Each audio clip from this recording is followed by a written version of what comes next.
podcast du Ridon.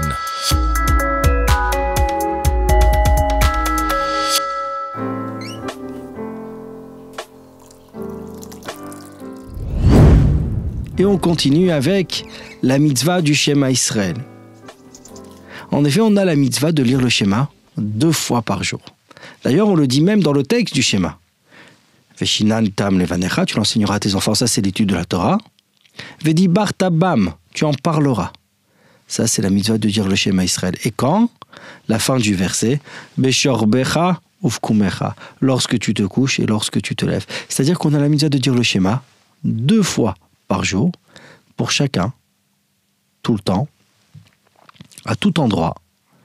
C'est-à-dire qu'on a une mitzvah de dire le Shema qui consiste 3 passages.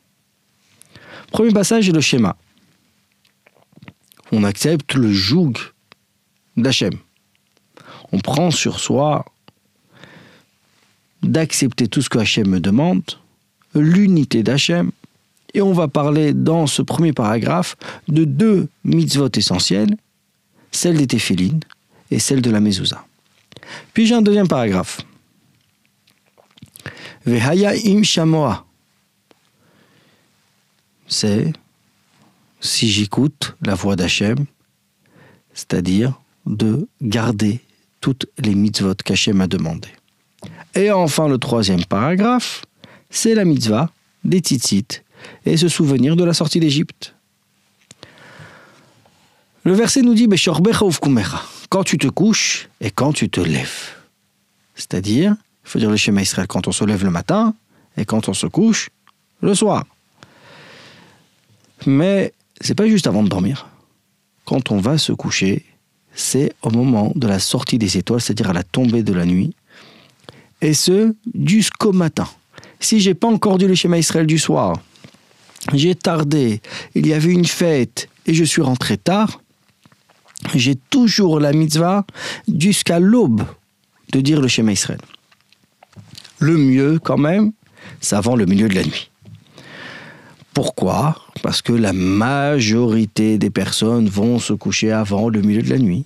Donc j'ai la mitzvah de dire le Shema lorsque tout le monde se couche, c'est-à-dire avant le milieu de la nuit. Beaucoup le font durant la prière du soir. Vous savez très bien, on prie 3 fois par jour. Il y a Shacharit, la prière du matin, Mincha, la prière de l'après-midi, et Arvit, la prière du soir. Et dans cette prière d'Arvit, il y a le Shema Israël. Donc je me rends quitte de la mitzvah de dire le Shema, évidemment quand j'ai prié après la tombée de la nuit.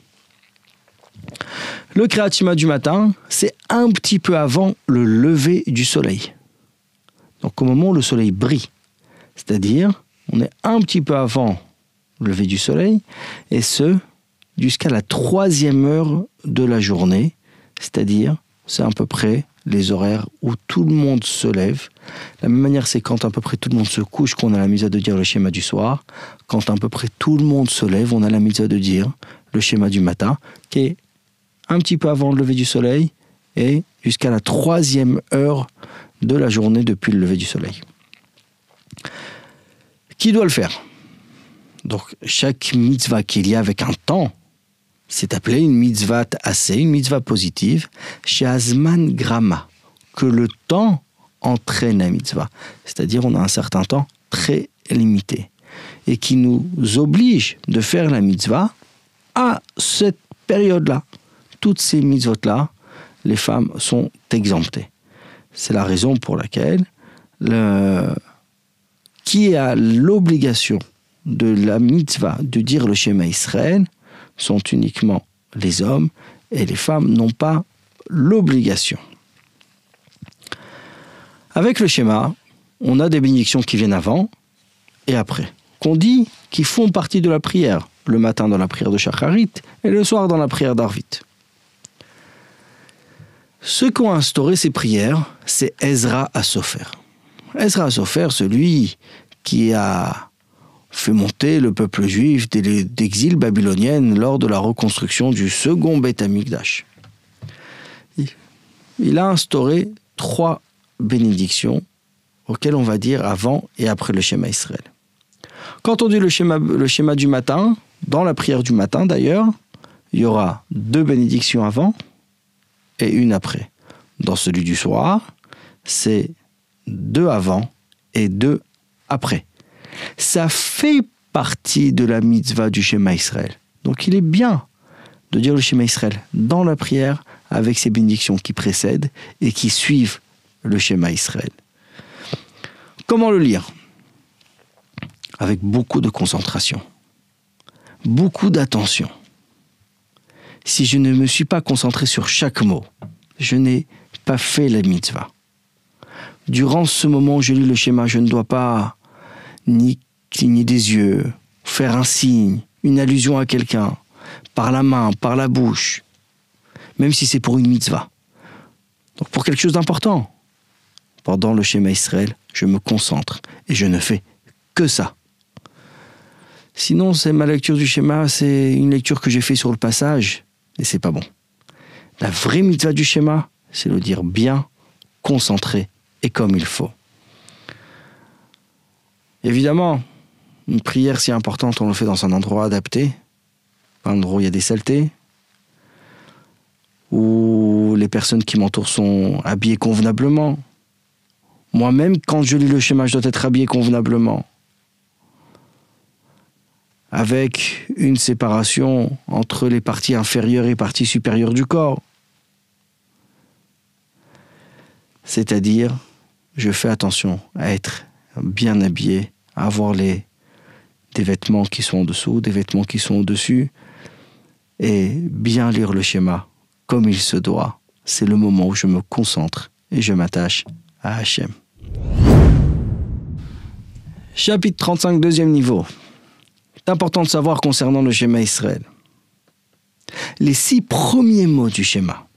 Shema Israël, Hachem Elokeinu, Hachem Echad. Qui veut dire, écoute Israël, Hachem est notre Dieu et Hachem est un, unique.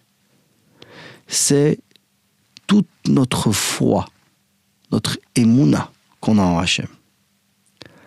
Malheureusement, dans toute l'histoire du peuple juif, avec toutes les épreuves que le peuple juif a endurées, et tous ceux qui ont dû quitter ce monde, Al-Kiddush Hachem, en sanctifiant le nom d'Hachem, tout simplement parce qu'ils étaient juifs. Quels sont les mots qu'ils ont récités? C'est cette phrase de Shema Israël, Hachem Elokeinu, Hachem Echad. Cette phrase qui symbolise et qui proclame notre attachement éternel et notre foi éternelle à Hachem.